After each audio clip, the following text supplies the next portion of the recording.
I'm Frank Garza, and welcome to Here and Abroad, a podcast that follows the U.S. men's national team and their player pool across Europe, MLS, or wherever else they play their club football. On today's show, we are going to discuss Patrick Agyemang, who was one of the biggest standouts from the USMNT's recently completed January camp. The U.S. played 2 friendlies in that window, and the Charlotte FC forward scored a goal in each of them. To help me today, I've invited Carol Walton to join the show. Carol is a sports writer covering Charlotte FC for the Charlotte Ledger. She previously covered sports for the Atlanta Journal-Constitution for nearly 20 years. Carol, welcome to the show. Thanks so much for having me, Frank.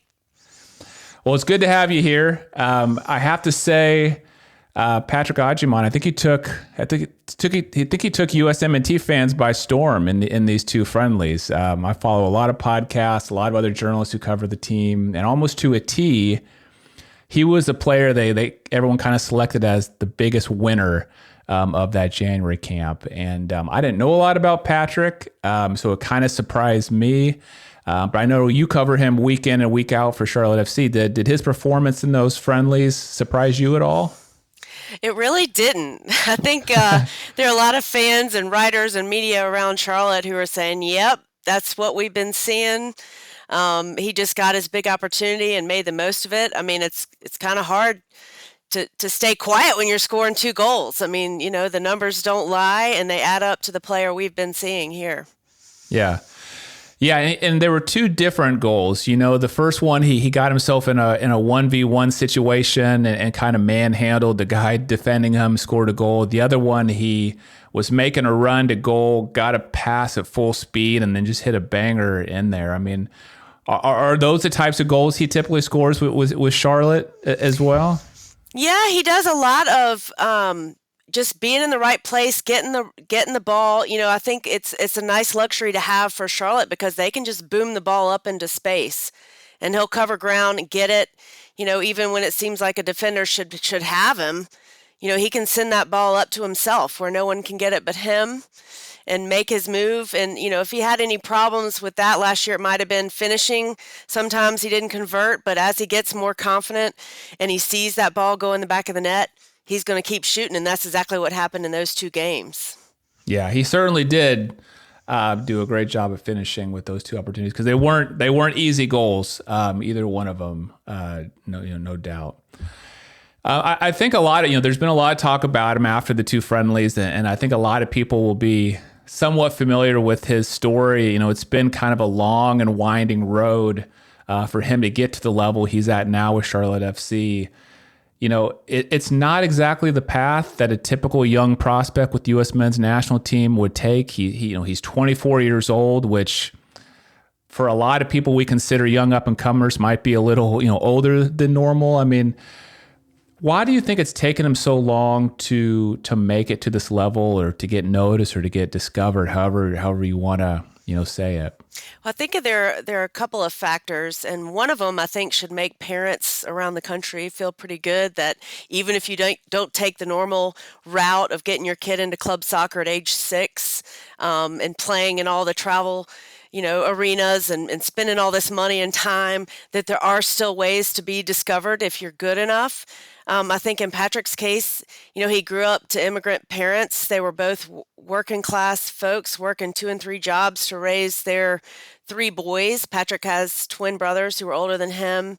They lived of minimal means, like normal folks. And he did not do a lot of club stuff when he was younger. So when he did get into high school soccer, he had a lot of ground still to cover, and he had a lot of growth he still needed to do. He actually hit a growth spurt as a junior, shot up from 5'8" to over 6 feet, and I think that made a difference. I'm sure physically he had some catching up he had to do. But so, yeah, he was behind the 8 ball a little bit in terms of what he had been doing, and physically I think he had some catching up to do growing into his body. Wow, that's amazing, because I believe now he's 6'4", and just looks like an absolute, Giant. I saw him come on the broadcast after the first friendly, and he was standing next to the four people on the broadcast, and it just looked like this like giant standing amongst kids. So, yeah, he's certainly grown. He's a big guy, and I've even asked the assistant scouting director the other day. I asked him at Charlotte FC, or the assistant GM. I said, "Is he really 6'4"? Have you guys measured him? Because he's a He looks tall bigger 6'4". than that. Yeah. I thought it was going to be when I looked it up during the game. I thought it was going to be taller than that as well. So, was he still? Because I know he got drafted by Charlotte and played his first season, I believe, in 2023. I mean, when he got to Charlotte, was he still pretty raw even then? Like, do you see a difference? I think in the grand scheme he was raw, but he was, as soon as he got here, he was scoring goals and making a name for himself in Crown Legacy, the MLS Next Pro team.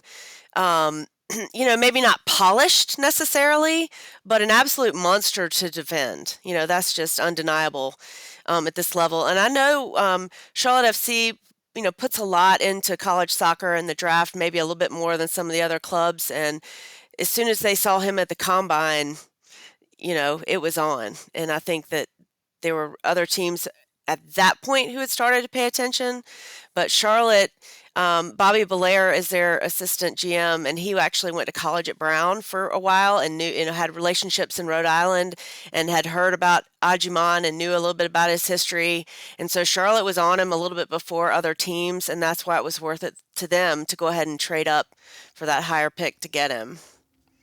And did he come right into the first team more or less, or how did he get his start? He started at Crown Legacy his first year, and a lot of guys they'll bring up and let them train with the first team, but they'll play their games with Crown Legacy. So he spent about half the year, 2/3 of the year with Crown Legacy, but then got his opportunity with Charlotte FC later in the season and scored a couple goals. So he was a known quantity by the end of that season for sure. Okay, well, I have here in my notes, last season, 2024, 10 goals, 5 assists. I believe he led the team, in goals. So he was a very important player for the team, last season. Can you talk about his, what was his role last season and how you expect it to change in this, upcoming season ahead? Sure. Well, last year, Charlotte FC had a new coach, Dean Smith, come over from the Premier League and kind of revamp the way they played, more of a, hold tight defensively, take your turnovers when you get them in transition, and then just sort of let things develop naturally. He took a liking to Patrick early on in the process. Charlotte had a previous DP striker signed in Enzo Capetti, so Patrick wasn't starting to begin the season, but it became pretty obvious when he'd come off the bench and score, even if he had 10 minutes of action, that he needed more time. So it kind of became a mix between Enzo Capetti and Patrick early in the season. Patrick was more fruitful, so Charlotte parted ways with Capetti. That tells you a little bit about the value of Agyemang. There was another DP striker in Karol Swiderski who was on loan to start the season, and because of contractual things, ended up coming back midway through the season from Italy. And again, Patrick was pushing him, much more seasoned, skilled, tactically gifted player. Got beat out by Patrick. Toward the end of the season, Charlotte was in the MLS playoffs, first round, best of 3. Patrick was starting the pivotal game, and Karol Swiderski was coming off the bench. So I think it was a combination of new coach, new system, and Dean Smith. His personality is that he's been open to young players. He developed Jack Grealish. He'll let the skills speak, the talent speak, and he loved Patrick's size, his ability to match up with center backs. Even the most experienced center backs weren't quite sure how to handle him. And then you saw that it wasn't just raw skill. He has better balance than you think about for a guy that big. He's not off, he's not on the ground a lot, so he's an absolute weapon. And I think you'll see, there's a reason Swiderski went on to Greece this winter, and the job is now Patrick's. I think Charlotte FC is going to acquire another striker in the next few weeks, so they're going to continue to push Patrick, but he's got a huge opportunity not only with the national team but with Charlotte FC.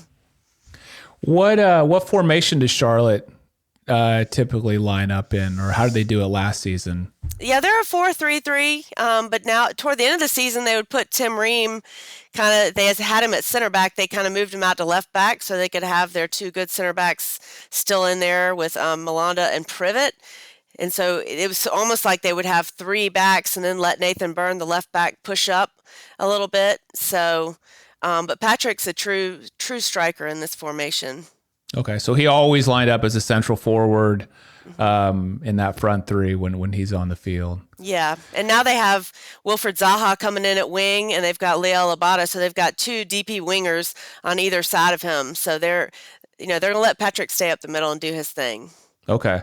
Well, you mentioned they're looking at another DP striker then. Is that, what's the reasoning for that? Just more competition, more depth? Are they looking for a young striker, an old striker? I mean, I think they feel like Patrick is their young striker, and I think they'll look for a seasoned guy. I just think that's, they're pretty good at wing now. They've got a playmaker they think in Pep Biel. So I just think that, after Patrick at striker, you fall off in terms of experience. So I just think in terms of bodies, that's what they need. Okay. And you said that they more kind of like a counter-attacking team versus play out of the back, try and have a lot of possession. Did I understand that right? That's right, and that's how they played last year. I do think that they head into the preseason looking more to build and work on their possession because that was lacking last year. So there'll probably be a little bit of shift, but there's still going to be we don't mind if the center backs pass the ball a bunch of times during the games. We'll take opportunities and go. Yeah, I can see Patrick doing well in that system because he can make those runs when the counterattack is on and get those balls to him. Well, we've been talking about how amazing of a player, he is, but I know every player still has opportunities, to improve. Well, what do you think are those opportunities for Patrick in this year ahead? I think they're still looking for him to develop in the build up and positioning and distributing to his teammates, being in the right place in the box. I think personally, I think his heading game, he could do a lot more with his head because he's such a weapon with his height. So I think they'll be working with him on that and just continue his overall progress. He really, in terms of soccer experience, he's still playing catch up a little bit. Yeah, I was going to ask you about that. I mean, have you seen him score many goals with his head? Because he seems like he could take a cross into the box and like with his physical presence, score a lot of those. But you're shaking your head, not so far. Not yet. No. Wow. Okay, so that does seem like a huge opportunity then. Mm-hmm. Okay. Well, I know you've been covering the team, week in and week out. You're around, these players, press conferences, interviews, and whatnot. And so I always like to ask, reporters, who cover teams like that, like if there's any personal stories or anecdotes that you could share about Patrick, just from your time covering the team that our listeners might enjoy. Sure. I mean, from my experience with Patrick, he's a very likable guy, easygoing. He's got this great smile that you see after he scores goals, but he's quick with that smile a lot. He's got two older brothers that he's really close to. He'll show up to things. He doesn't have to. He's a humble guy. I kind of think of how his teammates have responded to him in Charlotte. And there was a game his first year when he was playing mostly with Crown Legacy, and he got a chance to start with Charlotte FC, and the team overall did not play well. And he was pulled at halftime and replaced mostly because of the score, and wanting a known quantity, and they were just shaking something up offensively. And after the game, Ashley Westwood, who plays, midfield and captain for Charlotte FC, came out in the media and apologized on behalf of Patrick Agyemang. And I think it came off as kind of a big statement to a lot of fans and people around the team that, hey, to have this guy from the Premier League stand up after a game, a pretty tough loss, and apologize on behalf of this kid, spoke a lot to us and the team about what they think of him and the position they have and the potential he has. And he's been living up to that so far. Yeah.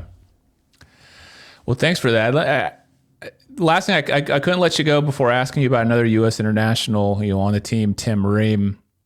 I know he came, I believe, in the middle of the season, last season. Can you just talk about what kind of impact he's had, with the club and what you expect from him going forward this season? Yeah, that was a lot of fun to have a Tim Ream show up in the middle of our season. And he was, a great story just for the city to have a well-known quantity with his pedigree. Just personally, he's been great to deal with. What a fantastic interview and guy, and seems like he's really embraced being back in MLS and being in the city of Charlotte. His kids, go to school here now, and they stayed here this winter.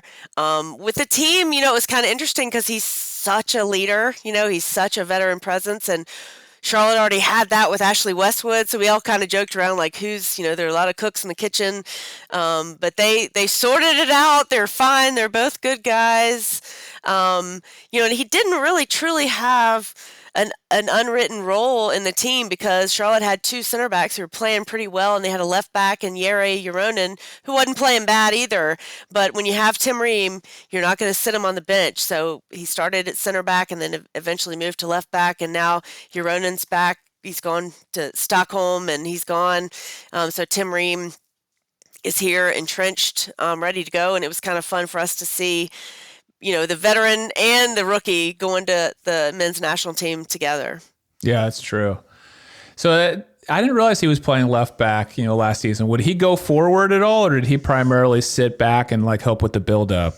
He would primarily sit back. I mean, every once in a while he would connect with some great deep passes, but they were using him for defense basically. Okay. And I mean, he got the occasional header. He'd be up for a corner, stuff like that. But in general, he was defending. Okay.